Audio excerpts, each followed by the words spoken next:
Today we're going to talk about going to our next door neighbors, Mars. NASA, among different private companies, is planning on one day sending people to Mars. Why humans will eventually get there, we need to send more equipment and robots there to get it ready for the first group. So I think it'd be best in the frozen ice cap of Mars to send a unit there that can test the ice, melt the ice, and store the ice for humans, because we can carry a lot there, but water is one of the items we need to survive. So having a small facility like this already set up, testing ice and water, gathering up and storing it for the humans that will eventually get there is great. And also sending another rocket months later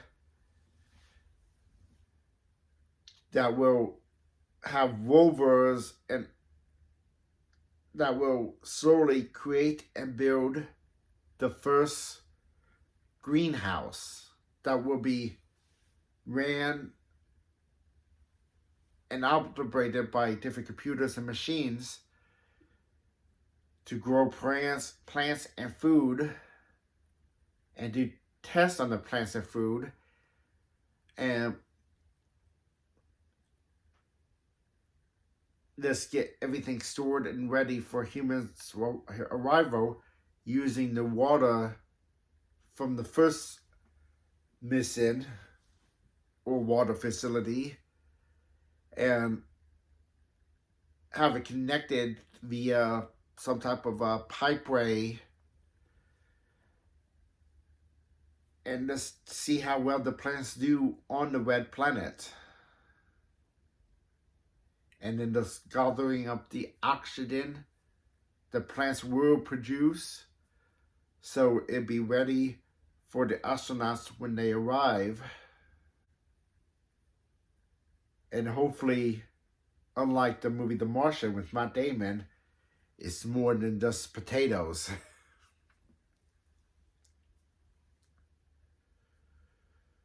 Why not a lot of plants would be there? The benefit of greenhouses to control the environment, so you know what is growing and how to grow it. And we use the plants, make clones of the plants, and if the food is ready way too soon before the astronauts get there, use the rotting food as fertilizer for the new plants, and maybe even do some tests on the plants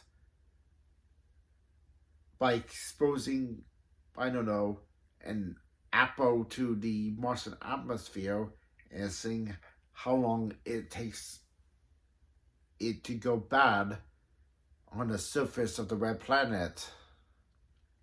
I think a lot of people on the red planet would miss honey, so it might not be a bad idea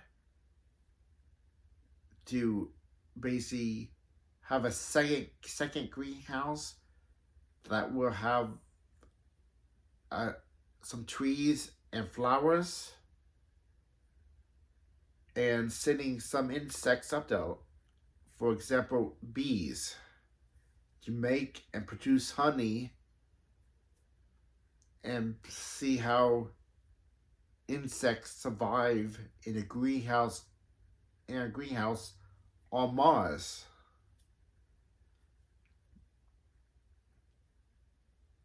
compared to how they were on Earth, and see if the population grows, shrinks, and like if the population grows and they do produce honey, maybe do some tests on honey on the red planets, like send a small machine into the beehive, collect some of the honey, and just do tests and see what the results will be from that honey and honey that is on Earth. In my opinion, I think it's foolish to go up though without one or two facilities already set up, like these greenhouses in that small water facility that's doing tests. But it might work out. But I believe at least these items should be set up before humans get there. And and after the droids are done building the greenhouse, maybe send them to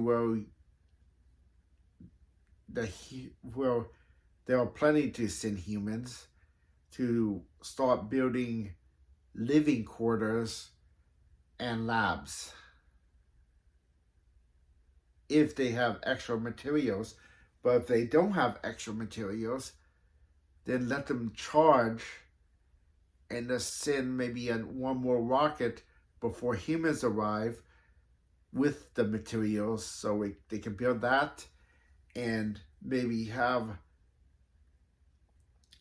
like a electric car or something, since Mars does have lower gravity, something that could just go up in the air and fly to the other facilities, like a small copter or a plane, and so they could get to where they need to get to really fast and get what they need, whether it's to the water facility for water, or the greenhouse for food, or the second greenhouse to get some flowers and honey.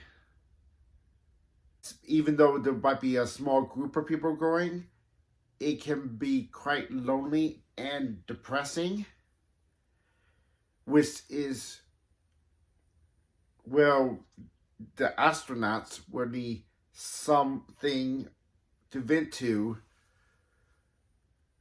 be less depressed, so they don't feel all alone. Because making a phone call back to Earth to talk with friends and family, there might be roughly a 20-minute delay where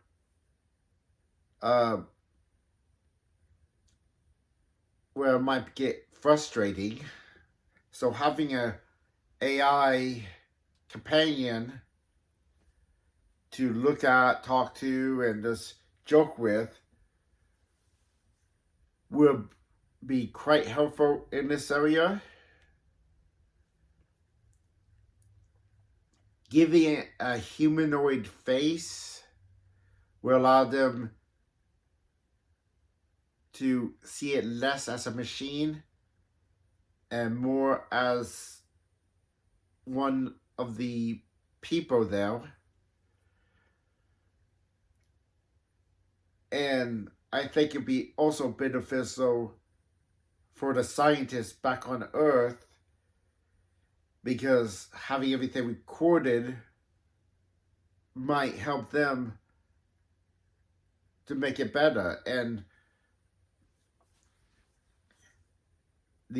why the AI won't be like a doctor or might be a band-aid to a doctor and counselor is not the solution, because at the moment it has its limits.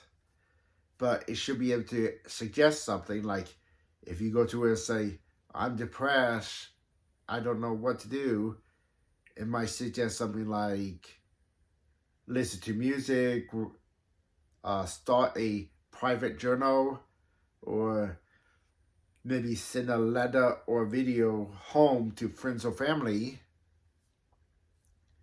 And it could just ask the astronauts questions about their life, about home, and basically just learn from it. And it will let people back on Earth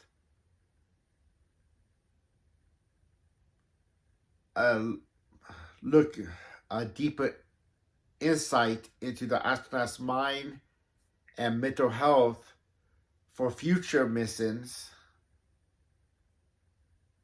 into space, so they would know that, so they know how to set up the next mission or missions. And maybe and something like Mars will be a multi-year mission. So if they hear that, let's say astronaut A